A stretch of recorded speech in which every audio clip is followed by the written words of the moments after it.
Let's take a look at spectrum monitoring with your real-time spectrum analyzer. Great place to start for many spectrum monitoring applications is to get the lay of the land by sweeping the entire span at high speeds. Sweeps as fast as 1 millisecond capture many signal artifacts over time. We use a max hold trace to track these signals and use the peak table to identify individual bands. When a signal or band is worth deeper investigation, we can switch to real-time mode for further analysis. In real time, let's look at a part of the 2.4 gigahertz band. This span is overrun with Wi-Fi and Bluetooth signals, as well as occasional short-duration, high-power pulses. Here we start with a wide RBW to capture the short pulses more accurately.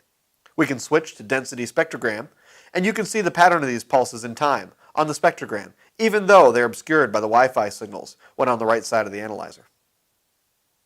We can switch to a lower RBW, and now you can better separate the pulses across the band because the power is more concentrated in frequency than the Wi-Fi signals. There are several ways to further isolate the signal. First, we can trigger on the power level. Because the signal is sometimes still completely obscured by the Wi-Fi transmissions, this isn't the best way to capture this signal.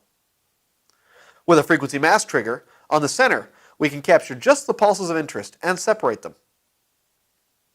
We can then zoom in on the span to get a closer look. Now, we can see the indications that this signal is pulse modulated.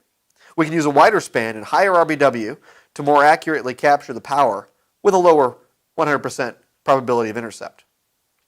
Zoom in and use tighter RBWs to more accurately visualize this signal frequency and determine the modulation characteristics.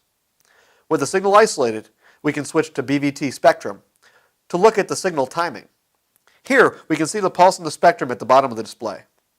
On the power versus time chart at the top of the display, the 10 microsecond pulse is triggering at the very left end of that window, while the other Wi-Fi and Bluetooth signals appear asynchronously throughout the captured time data. It's a great way to use a couple different views and techniques to monitor spectrum with a real-time spectrum analyzer.